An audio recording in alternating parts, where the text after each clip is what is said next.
Hello, I'm Micheline, Sheehy, Skeffington, and BSBI member for a long time, and I've been Vice County Recorder for H15 Southeast Galway since 1980. And recently I have been elected President-elect and will be the new President of the BSBI, which is an enormous honour, which I hope I will do justice to.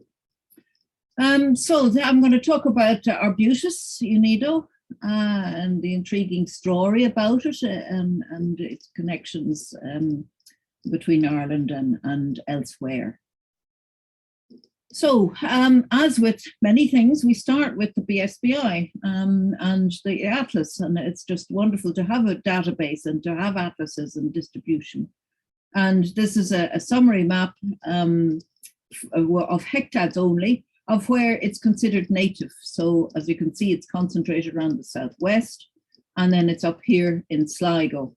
And I just want to pay tribute here to the late Don Cotton, recorder for Sligo. He was a good friend and a fabulous naturalist, not just a botanist. And he actually revived Robert Lloyd Prager's work on the arbutus around Lough Gill, and he had done a survey in the 90s and was repeating it in 2020 and 2021. And so I was privileged to be able to join him with that and do some more recording because his health wasn't so good.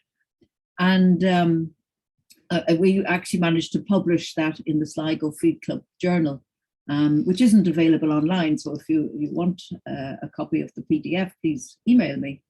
It's a very nice journal. It's just obviously produced locally. So that's the Sligo population, which I really can't talk about much more today. I haven't that much time. But just to point out that this shows that there's a distinct disjunct distribution between the what looks like the headquarters down here in the southwest and the Sligo population. And of course, this has been noticed, and Robert Lloyd Prager, the famous Irish naturalist, worked on this, and he also surveyed some of the lakes, Lough Conn, Lough Math, Lough Corrib, and looked on the islands and, tried to find it in those areas and similar habitats to where it is in Sligo, near some of the habitats, some of the places down in the southwest. But he failed to find it. And as you can see from the map, nobody has found it in any native situation in the intervening areas. And indeed, this is the sum total of where it is considered native. So disjunct distribution is always quite odd. And as a plant ecologist, it doesn't make sense because there's nothing unique about the habitat in Sligo nor what's down here particularly, but we will move on to that throughout the talk. So let's have a look now at the world distribution effectively. This is where it occurs in Europe.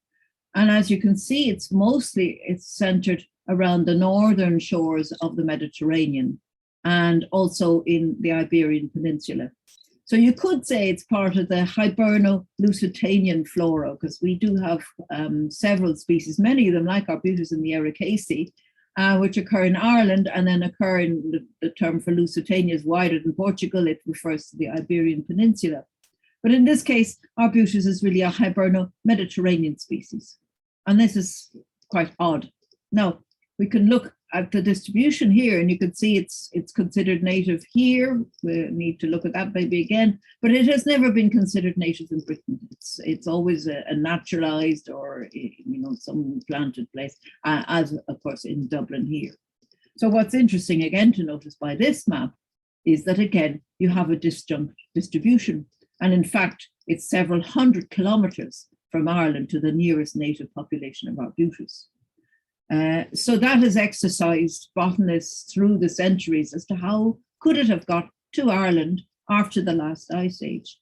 It was clear to everyone that it would not have survived the ice age, and it would probably not have. It wouldn't have survived in northern France either. So it would have migrated back at some point. And how did it get to Ireland? Now, Joseph Seeley in the late 1940s wrote a paper about it, and he was to write the biological flora with Professor D.A. Webb from Trinity on Arbutus. And Seeley suggested that maybe it took the then conventional route of going through Britain and getting into Ireland when the sea levels were low, and then became extinct in the intervening areas, wherever that was, maybe southwest Ireland in the cross. Webb himself just mentioned long-range dispersal, which is kind of okay, fine, but can you explain it a bit further? So there's always been this conundrum as to how it got there, and this disjunct distribution is something that's worth investigating. So how could it have come to Ireland, and where would it have come from?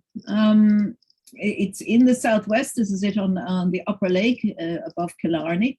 On the cliffs. And in fact, it has quite a long history. And the oldest records for it, Elizabeth Vokes did a master's back in 1966 in Trinity. And she took 2 cores, one on the Muckross Peninsula in Lough Lean, and one above the upper lake at Derry, up near Derry Cully, I think. But it was in a bog above the upper lake. And she found arbutus in both of the pollen cores. It occurred sporadically throughout. But there was just the upper lake one.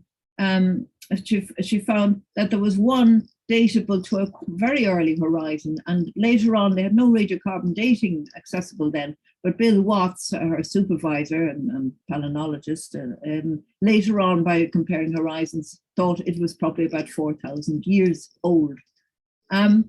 But one pollen grain is never something that palynologists pay a lot of heed to. It could be a contaminant from surface cores, or it could be anything. Just one grain is hard to interpret. But luckily, Pauline van Reen was part of an excavation of the copper mine at Ross Island, which is on Lough Lean, next to Killarney. And supervised by Billy O'Brien, who's the archaeologist, specialist, Irish top specialist in Bronze Age copper mines. And Pauline van Reen looked at the charcoal in all the horizons for what was found in the excavation of the copper mines there. And she found up to 3% of the charcoal in one of the layers was arbutus charcoal. And that's kind of interesting. So it was quite prominent in the wood content in that layer.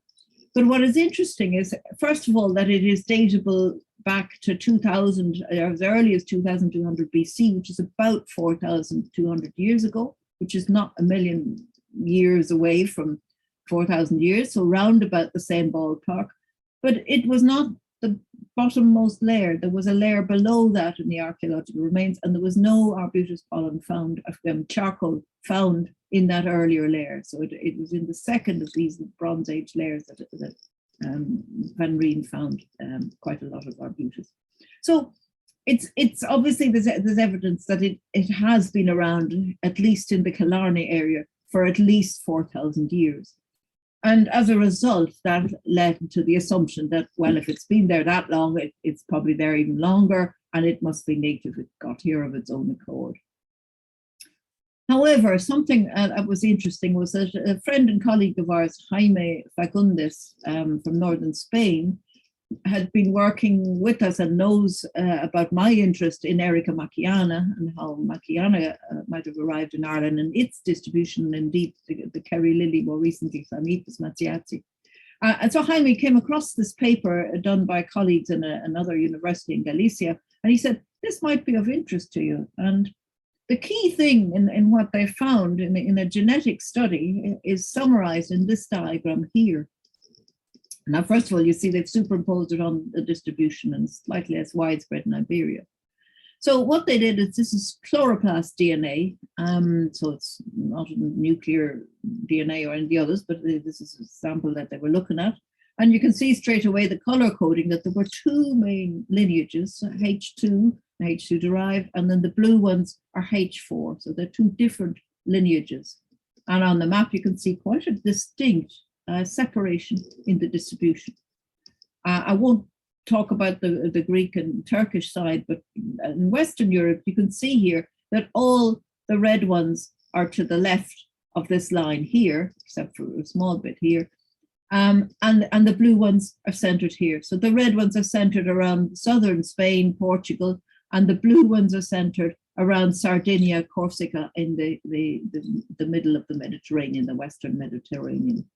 So that's interesting. And their point was that because of the Ice Age, the populations and lots of populations of plants would have become isolated in the Iberian Peninsula.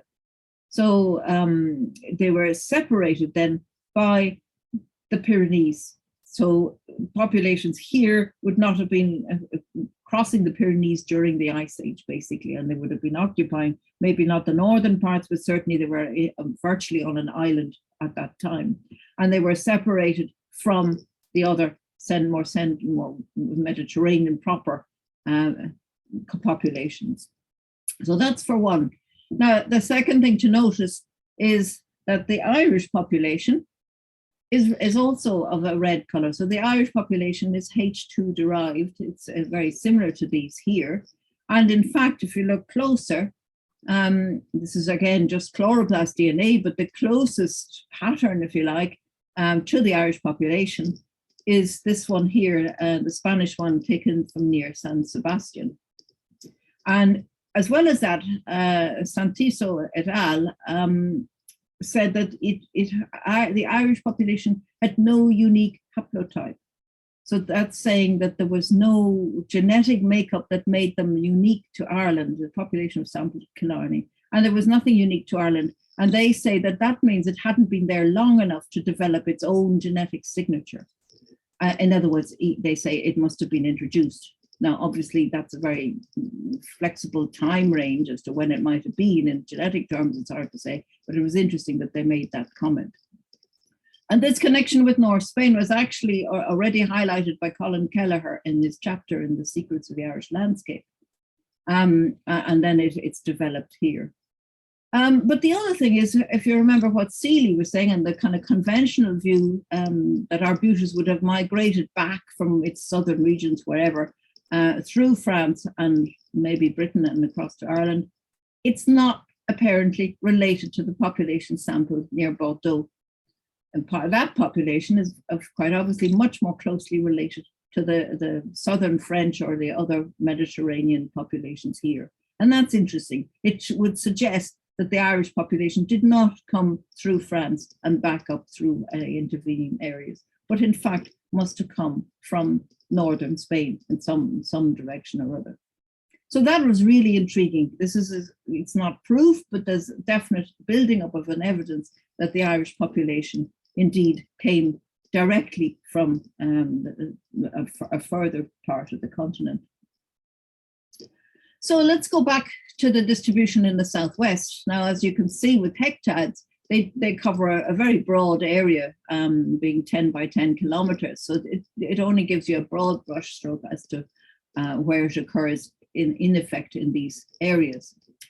So Nick Scott, my partner who published this paper with me, put up a Google Maps distribution and transferred most of the records out of DDB and collected other records as well in publications, and divided it into post-1950, and the pre-1950 ones are in the darker green.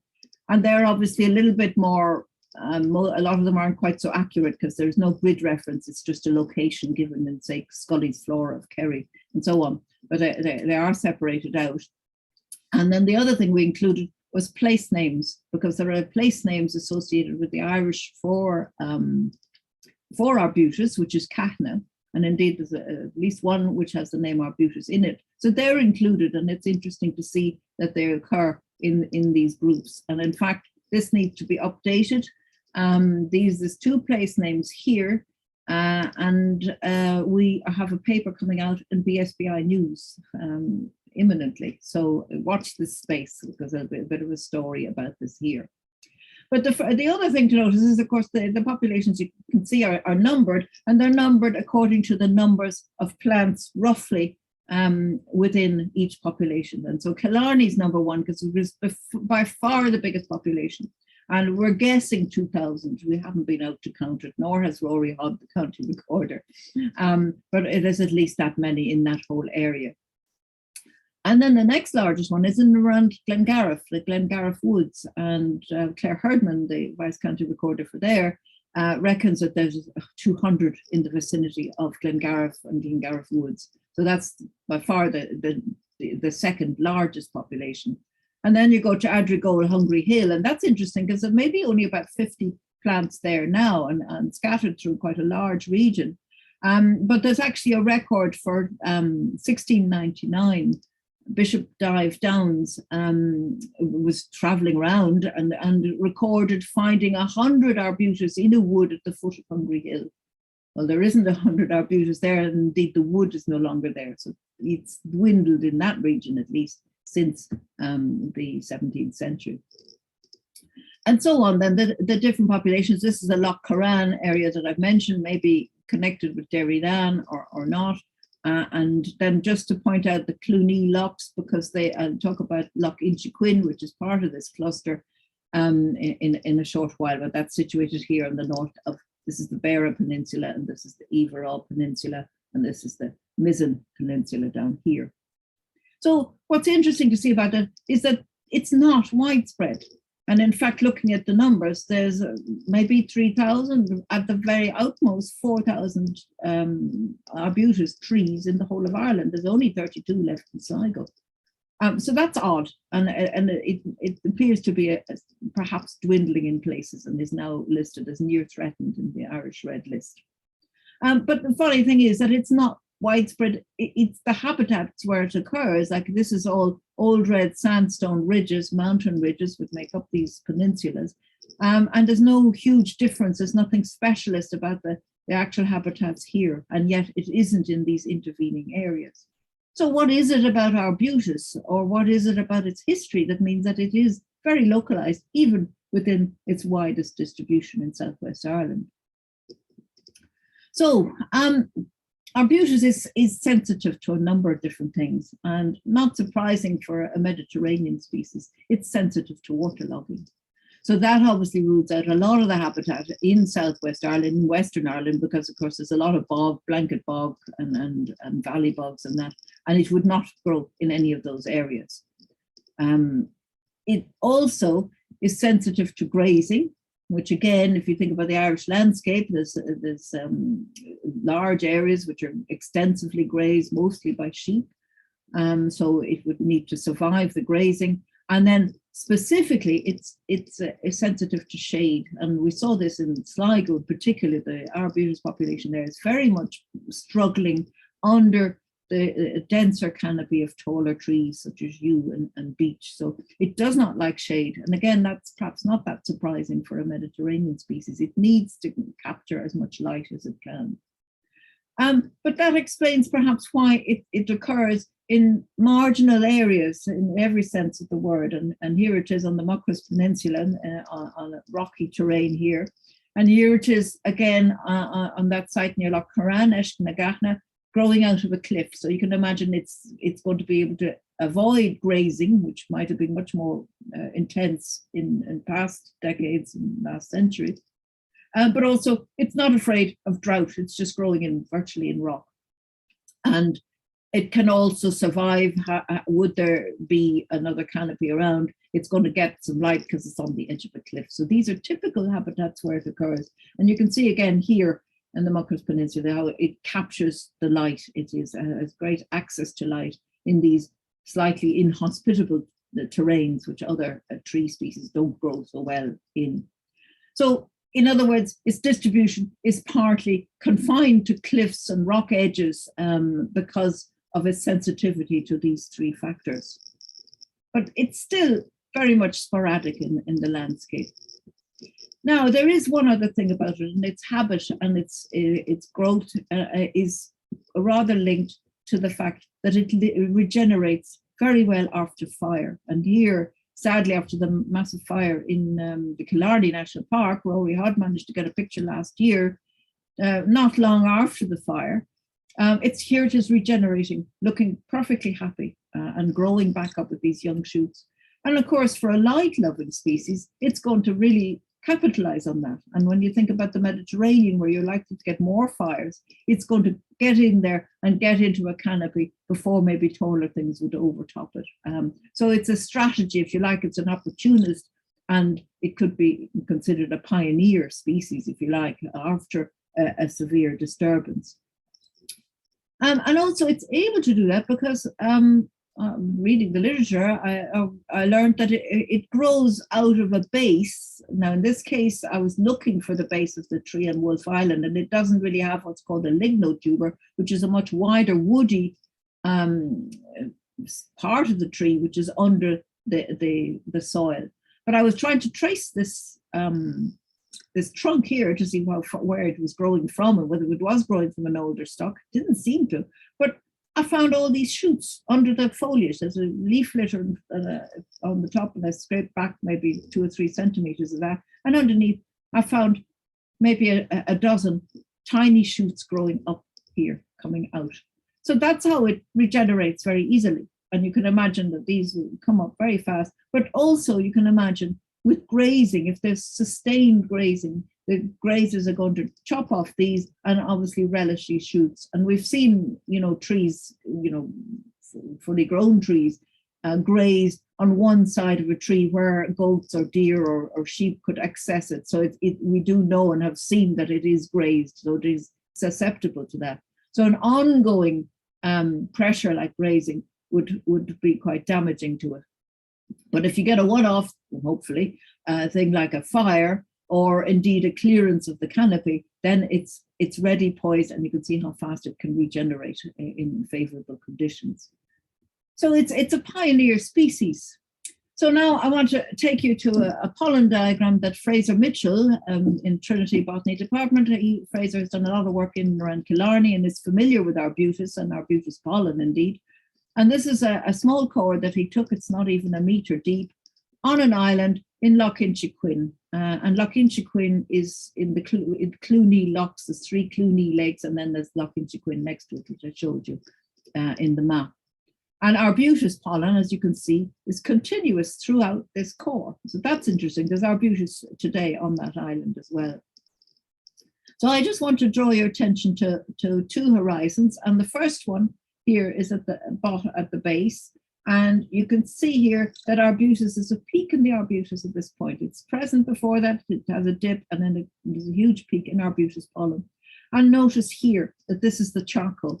So there was quite a large fire, there's an abundance of charcoal. And as that tails off, presumably the fire, ceases, and various other things have dipped, but the arbutus can take off, and it takes off to the extent that it is obviously producing flowers, because that's where the pollen is coming from. And you can see the coincidental dip in the only really tall canopy tree at this stage, the betula here. So here it is responding very fast to fire and then tailing off, and then it kind of bumps along as you go up to the more recent parts of the pollen core. And then just to have another look at another horizon, this one here is of interest because this is where it starts to take off and reaches the maximum pollen count that Fraser found in the entire core.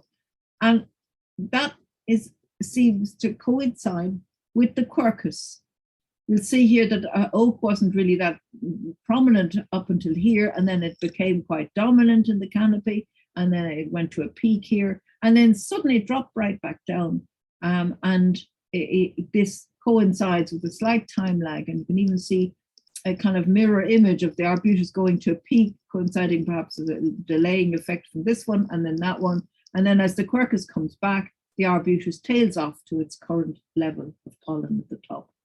So in this case, this doesn't seem to be accompanied by charcoal. This is probably when the canopy tree or trees was cut down, cut back, and opening up the light. So arbutus spread, or at least flowered a hell of a lot more and benefited from this opening up. Sorry, this is jumped, put this back. And just to have a look at the dates, for a start, this is about 2,300 years ago. And so we can't say when arbutus came because it possibly was there before. The core doesn't go back that far, but it looks like it was there perhaps 3,000 years ago at least in that area. So that's of interest in itself. But this here is 250 years ago, is the late 18th century. And we know that in that area, there was a lot of felling of trees and cutting of timber because there was ironworks. This, if you remember, is on the north of the Beara Peninsula. And the Kenmare Bay, Kenmare is in the head of that bay. And there was a lot of big ironworks was established, and there was a lot of cutting of trees at that time. So that's probably the effect of that cutting back of the quercus. And that's actually an interesting thing, because in a lot of the literature, it says that arbutus declined due to the cutting of the canopy trees and cutting back of trees. But in fact, arbutus did not decline with the cutting of the trees. It actually increased, and its decline is when those canopy trees or other conditions mean that it isn't as dominant. So it hasn't, we don't think, declined across the landscape in response to being felled as part of a woodland clearance. And I'll come back to that, because there's an aspect of woodland clearance which I think needs to be teased out a little bit more. But here it's evident that it benefits from that. Okay, so we'll draw to the kind of conclusion of this, but we need to explore this a little bit further. You'll remember that around Lough Lean, this is the headquarters, if you like, of arbutus. This is by no means the 2000 records. This is how many kind of records we've got. But just to point that out, and then to look at the online map, because as well as the distribution of arbutus, Nick mapped all the records of Bronze Age mines.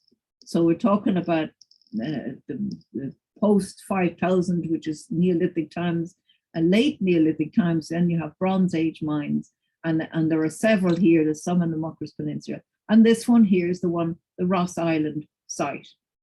And Billy O'Brien, in this huge tome that they published with all the chapters on the Ross Island, says that this date makes it the oldest mine, the oldest copper mine in Northwest Europe.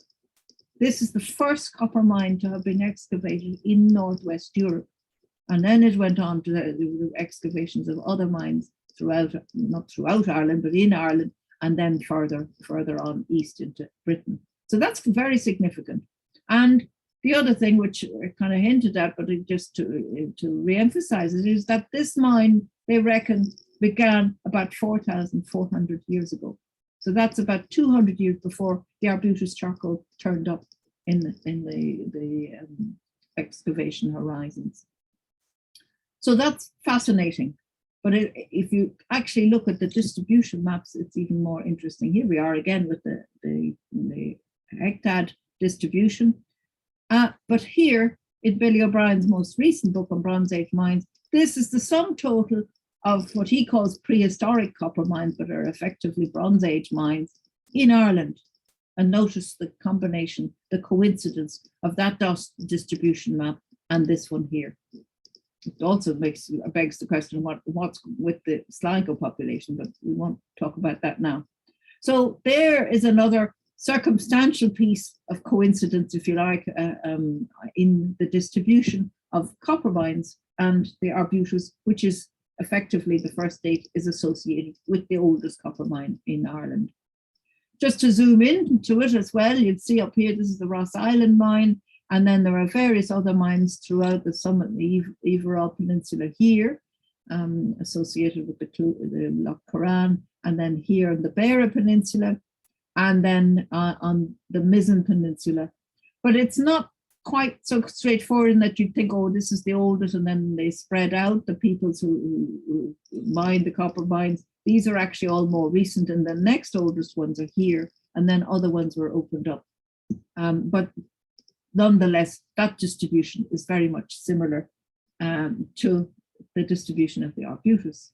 So that's back to the clusters, if you like, and here it is without the lines drawing around it. This is the map of all the arbutus known and all the Bronze Age mines and associated. We just draw attention to the magenta colored ones, these ones here. And notice that there is a lot of coincidence between the Bronze Age mine distribution and the arbutus. We know about this here on Lough Lean. There's one on the hillside above Glengariff. There's at least one here in the Hungry Hill Adrigole area. There's some here near Iries, and it's not such a dominant connection with arbutus. And then there's several here associated with this cluster.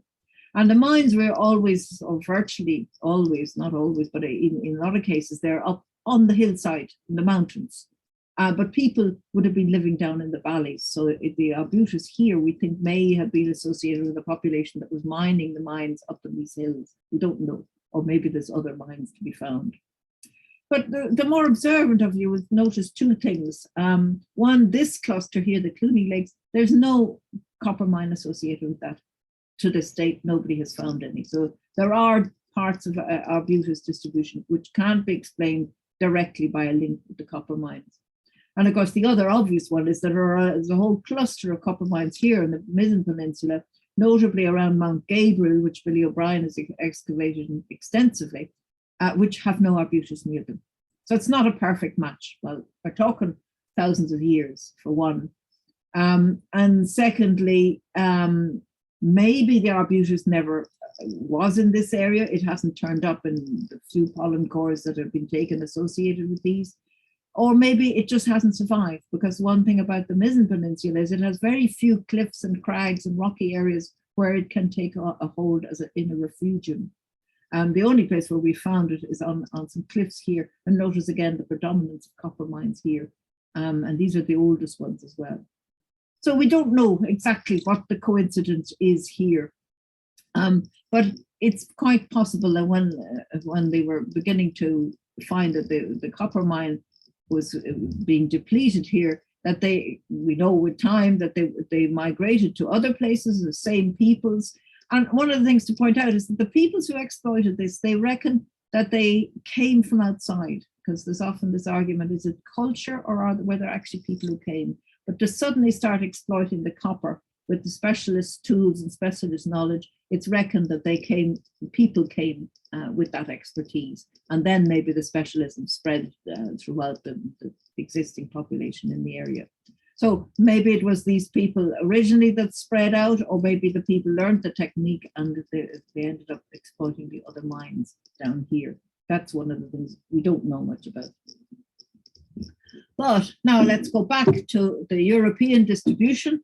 And you can see here, this is the Ross Island number 30, and this began 4,000 years ago. The Chalcolithic age means the copper age. And that's also interesting. I hadn't realized this, but they were exploiting copper and making copper ingots and copper tools before they discovered the alloy with tin, before they were starting to make bronze. So we say Bronze Age is a general term, but actually this is the Chalcolithic era, because they are not using tin and they're not manufacturing bronze. And in fact, the Irish Ross Island ones have a lot of arsenic in it, and so it's a signature one, and they found ingots and tools scattered around, which clearly must have been traceable back to Ross Island. So it was quite an important site for several hundred years, and that's interesting. Now, this is the oldest one. So what about all these? There's a whole bunch of them in Britain, and it's well known, some of the ones, the Great Orme is the most famous one, but actually the oldest one in Britain is, I think it's the one on Anglesey, is 4,100 years ago.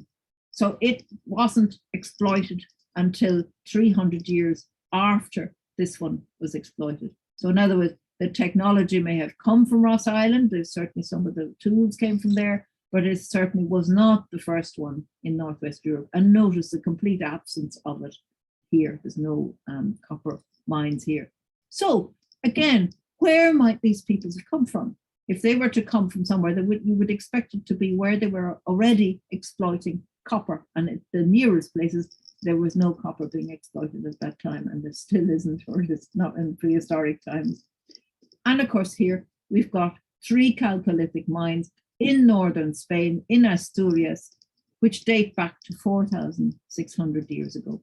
So that seems very interesting, because we've got the genetics. There's another one here, I haven't included it, it's not such a big one, in the Pyrenees, but that very much links the nearest copper mines being exploited for several hundred years, because these were important, these 3 here, is in northern Spain. And the genetics of the Killarney population is linked with particularly the one near San Sebastian, but certainly the the populations in northern Spain. So there is the full circle, if you like, of the coincidence and the evidence, if you like. So it seems possible that these peoples migrated north with their knowledge from northern Spain, and they came to exploit Ross Island. And our theory is that they brought Arbutus with them. Now, why they brought Arbutus with them is unclear. It's valued for its charcoal. It's used for charcoal in Bronze Age sites in Portugal, even older Neolithic sites in France. But as we saw, the mine was open for 200 years before the arbutus charcoal started to appear. And if you think about it, you're going to have to wait a long time before the trees would grow to sufficient level that you could start exploiting it for charcoal. So maybe it was, and maybe it was certainly valued. It might be a cultural thing. But the other thing is that the fruit, you know, they might have valued the fruit, and particularly it ferments on the tree. In fact, teenagers in Portugal apparently hang out under the trees and they can get wildly drunk eating the fruit as it ferments on the tree. So maybe this was a ready source of alcohol, and they just brought a bunch of it in the ships and then dumped it out when they arrived at Ross Island. We don't know. That's something that still has to be exploited. But it seems to me that there's a building up of evidence to say that the first copper miners came to Ireland with arbutus from northern Spain. So the only other thing to say is that the migration afterwards, that there is a lot of clearing of trees associated with the copper mines. As you saw, it's an opportunist, and it develops and grows fast when there's an opening up a canopy. And that as the mining migrated further southwest, that areas were cleared and the arbutus was able to spread into it, either brought by the people who were clearing it, or by birds, or perhaps a combination of both. But it was very much localized because it was associated with the cutting back of the trees associated with the copper mining at that time, between 2,000 and 4,000 years ago. So that's pretty well it. Just to summarize, the Irish arbutus populations are almost confined to localized sites in the southwest. It has been in Ireland for at least 4,000 years, probably more. In fact, we know more, 4,200 years. And its earliest records are, for the oldest ones, are associated with Bronze Age copper mine in Northwest Europe, Ross Island, the mine began 4,400 years ago. The first arbutus charcoal turned up in 4,200 years. Now, someone actually was asking as to whether there was a pollen core taken there. It's too disturbed around here, so the charcoal is the main one. But pollen cores in the area never showed up that old records for it. It is in and around, and Fraser Mitchell's done a lot of work there. But it didn't turn up further away from the mine nearest to Killarney. So there's interesting localized records for it, but nothing equivalent to the charcoal that was found there. It's very hard to find. It's very low in production. It's very heavy, so it doesn't go far from the tree. So it's actually quite problematic to locate it in the pollen core as it is. And then again, the population sampled by Santiso et al. Was from Killarney, and it's genetically similar to those in North Spain. And especially, it would seem, looks like it's identical, but it's obviously for the chloroplast DNA, it is very, very similar to that in San Sebastian, and does not have its own genetic signature. So the Irish population is not uniquely Irish in any way that they could find. So that links it again with Killarney. And the nearest copper mines then were in North Spain, which is the same connection there. And then finally, the fact that it regenerates after tree clearance or coppicing, which would happen with the mining and providing the necessary light, means that as a pioneer, it could have spread westwards 3,000 years ago and more recently, and associated, not with all of them, maybe with all and it disappeared, but there's a definite association there with Bronze Age copper mines. So that's my conclusion, and thanks very much. And you can find the paper in British and Irish Botany, December 2021, if you want to read more, or ask me for the Sligo one, which is more focused on Sligo distribution. Thank you.